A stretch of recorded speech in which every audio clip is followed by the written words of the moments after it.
হসপিটালে? হে ভগবান, আমি এখন কি করব? প্লিজ ডাক্তার দিদি একটুখানি দেখুন না, কোনো রকম কি কোনো ওষুধ ইঞ্জেকশন দিয়ে কি কাজ হবে না? হসপিটালে এই মুহূর্তে যাওয়া তো খুব অসুবিধা, কিন্তু একটু দেখুন না। ডাক্তার দিদি আপনি তো সবই পারেন, আপনি যখন এত করে বলছেন তখন একটা উপায় আছে, একটা ইঞ্জেকশন আছে যেটা দিলে আমি কিন্তু শিওর নই কমবে কি না, কিন্তু তখন যদি না কমে তখন কিন্তু হসপিটালে আপনাদের অ্যাডমিট করতেই হবে। আচ্ছা আমি তাহলে ওই ইঞ্জেকশনটাই একবার পুশ করে দেখছি, ঠিক আছে? আরে আরে এই ইঞ্জেকশন মানে আমি কোনো ইঞ্জেকশন নেবো না ডাক্তার দিদি। আমার ইঞ্জেকশনে ভীষণ ভয় করে। আমি সুস্থ হয়ে গেছি, আমি ঠিক হয়ে গেছি। শোনো না, রাধা রাধা কোথায় তুমি? ও রাধা, আমি ইঞ্জেকশন নেবো না। আমি দেখো ঠিক হয়ে গেছি, আমি দেখো উঠে পড়েছি, আমার জ্বর ঠিক হয়ে গেছে।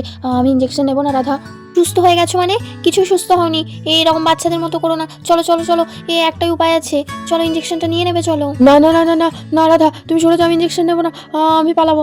সরো সরো সরো। না না না, আমি তো তোমাকে ছাড়ছি না, তখন তুমি পালিয়ে গিয়ে এই অবস্থা করেছো। যদি না পালাতে তাহলে ইঞ্জেকশন নিতে হতো না। চলো চলো চলো চলো চলো, পালানো হবে না। না না রাধা রাধা, আমাকে ছেড়ে দাও, প্লিজ ছেড়ে দাও। না না বলেছি তো, চলো। তুমি কোন দিকে পালাবে? যাও পালাও, আমাকে ডেঙিয়ে কিভাবে যেতে পারো দেখি। এই তো এবার ধরেছি, চলো চলো চলো চলো। না না, শুয়ে পড়ো শুয়ে পড়ো শুয়ে পড়ো। আরে আমাকে ছেড়ে দাও রাধা। ওরে বাবারে, ইঞ্জেকশন, আমাকে ছেড়ে দাও ছেড়ে দাও। রে বাপ, চুপ করো একটু। বাচ্চাদের সামনে বাচ্চাদের মতো কাণ্ড করছে, তুমি বুঝতেই পারবে না, দেখো না টুক করে হয়ে যাবে। না না না না, আমাকে ছেড়ে দাও, আমি কোনো মতে ইঞ্জেকশন নেবো না রাধা, প্লিজ আমাকে ছেড়ে দাও ছেড়ে দাও। অংশু বাবু প্লিজ, আপনি এরকম বাচ্চাদের মতো করবেন না। দেখুন আপনার মেয়ে ভাগ্নি সবাই দাঁড়িয়ে আছে, ওরা দেখে তো হাসাহাসি করবে। কিচ্ছু লাগবে না, আপনি দেখুন তো, আপনি বুঝতেই পারবেন না। একটু শুয়ে থাকুন চুপচাপ। না না না, আমাকে ছেড়ে দাও, আমি কিছুতেই ইঞ্জেকশন নেবো না রাধা, আমাকে ছেড়ে দাও। আমাকে ছেড়ে দাও ডাক্তার দিদি, আমাকে ছেড়ে দিন, আমাকে ছেড়ে দিন, আমি এইভাবে ইঞ্জেকশন নেবো না, খুব খুব লাগে, আমি জানি। ছেড়ে দিন। আরে এই তো এক্ষুনি হয়ে যাবে।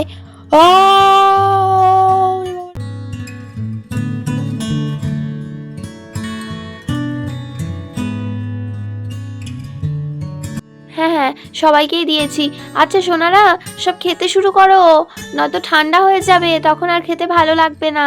দিয়ে আমাকে জানাও তো আমি কেমন বানিয়েছি ম্যাগি, ভালো বানাতে পেরেছি তো?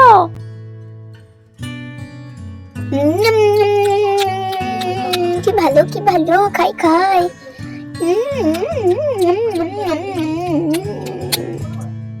রাধান্তি রাধান্তি, তুমি না ম্যাগিটা দারুণ বানিয়েছো, খেতে দারুণ হয়েছে। উমা তাই নাকি আঁখি সোনা, ভালো লেগেছে তোমার? আচ্ছা বেশ, খাও, আবার পরে একদিন বানিয়ে খাইয়ে দেবো। আজকেরটা খেয়ে নাও তাড়াতাড়ি, সবাই ঠান্ডা হয়ে যাবে তো।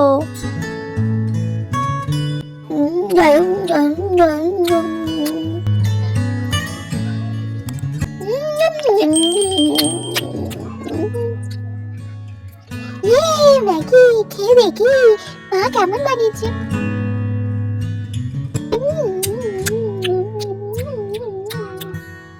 ওমা মা, সত্যি কি ভালো খেতে হয়েছে, তুমি দারুণ ম্যাগি বানিয়েছো মা, তুমি আমার প্রমিস রেখেছো। খেয়ে দেখি তো।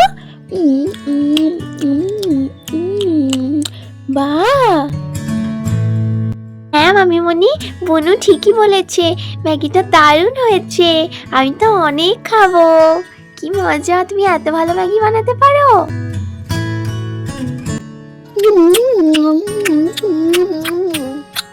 ওমা বাচ্চারা, সবারই তো দেখছি প্লেট একেবারে খালি, তা পেট ভরেছে তো? আর একটু করে কি দেবো তোমাদেরকে? হ্যাঁ কি গো, আর দেবো? নানা রাধান্তি, বাবা কত করে তুমি দিয়েছিলে, অনেক খেয়েছি, আর খেতে পারবো না, পেট একেবারে ভর্তি হয়ে গেছে, আর বাড়ি গিয়েও কিছু খেতে পারবো না। হ্যাঁ হ্যাঁ, সত্যি আর খেতে পারবো না, অনেক খেয়েছি, বাপরে বাপ, ঠিকই বলেছিস তুই রাধা আন্টি। আর উঠে পড়ো গৌরী, ওট ওট ওট, দিদির কোল থেকে ওঠ, উঠে চল, দেরি করাস না আমাকে, বাবা এসে বকা দেবে দেখবি, চল। এরপরে তো রাধা দুজনকেই জোর করে নিয়ে চলে যায় স্নান করানোর জন্য। ইস তন্নিমা, মাথাটার কি হাল করেছিস রে? হ্যাঁ, কতদিন তেল নিসনি, তোর এত সুন্দর চুলটা তেল না নিয়ে নিয়ে কি হাল হয়েছে কোনো খেয়াল আছে?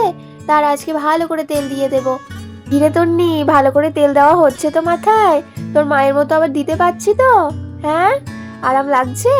আর এইভাবেই তো রাধা তন্নির চুলে ভালো করে তেল মাসাজ করে দিতে থাকে। মামিমণি, কি আরাম যে হচ্ছে, তোমায় কি বলবো। আমার মা তো কতদিন হলো আমার চুলে এইভাবে তেল ম্যাসাজই করে দেয় না। ভাই হবার পর থেকে আর আমাকে তেলই লাগিয়ে দেয় না চুলে। মাম্মা, আমার টাবে জলটা ঢেলে দাও না। তখন থেকে তুমি তোমাদের দিদির চুলেই তেল লাগাচ্ছ, আমার দিকে তো খেয়ালই করছো না। আমার টাবে জলটা ঢেলে দাও না। ও মাম্মা, দাও গো, তোমরা তো গল্প করেই যাচ্ছ তখন থেকে। বাবা, কি হিংসুটে দেখো। আমরা গল্প করেছি তো তোর কি রে? তোর এত হিংসা হচ্ছে কেন? হ্যাঁ, আর এক্ষুনি জল দেবো আগে থেকে, দিয়ে তো জল নিয়ে এই খেলা করে এক্ষুনি আবার ঠান্ডা লাগাবে। তোমার তো জল পেলে আর কিছু চাই না। দিচ্ছি, দাঁড়াও। বদমাস কোথাকার। অল্প জল দেবো, বেশি দেবো না, এই অল্প জলে স্নান করো। কি মজা, কি মজা, কত জল। জলে আজকে আমি অনেক খেলা করবো। ঝাপাক ঝাপাক ঝাপাক ঝাপাক ঝাপাক, অনেক লাফাবো, অনেক সুইমিং করবো। কি মজা, কি মজা, কি মজা। কি গরম গরম জল। মজাই মজা, মজাই মজা। ওদিকে তো গৌরীরা স্নান করতে থাকে, আর এদিকে অংশু তেল মেখে পেপার পড়তে থাকে। কি রে, তোদের স্নান করা হলো? আমিও তো করব। হ্যাঁ মামু, এই তো হয়ে গিয়েছে। বুনুর হয়ে গেলে আমি করে নেব, তাহলে হয়ে যাবে আমাদের। দিয়ে তুমি করে নেবে, একটুখানি ওয়েট করো। ওই দেখ গৌরী, শুনলি তো বাবা এবার বকা দিচ্ছে কিন্তু। চলে আয়, উঠে আয়। অনেকক্ষণ থেকে স্নান করছো জলে, গরম জল বলে কি ঠান্ডা লাগবে না? চলে এসো, চলে এসো, এবার দিদি স্নান করবে, এসো। খুব দুষ্টু হয়েছো, জল পেলে তোমার আর কিছু চাই না, তাই না? কখন নেমেছো জলে? স্নান করে আর মন ভরে না। চলো দেখি, মুছিয়ে দিই।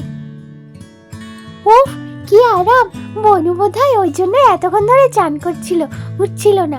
সত্যি সত্যি জলটা গরম। উফ বাবা রে, কি আরাম লাগছে। একটু ভালো করে স্নান করে নি, কিন্তু তাড়াতাড়ি করতে হবে, নয়তো মামু আবার বকা দেবে। বলবে হয়নি হয়নি, তাড়াতাড়ি করে নি বাবা।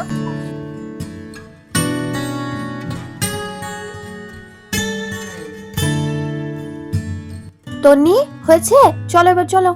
হ্যাঁ মামিমা, এই তো হয়ে গিয়েছে, চলো এবার চলে যাবো, চলো। বলছি শোনো, তুমি তাহলে স্নানটা করে নাও, আমি ওদেরকে জামা প্যান্ট পরিয়ে দিই, দিয়ে স্নান করবো, কেমন? আচ্ছা বেশ, তাহলে আমি স্নানটা প্রথমে করে নিচ্ছি। লা লা লা লা লা, এবার গরম জলে মজা করে করে স্নান করব। চলো এবার স্নানটা করে নি।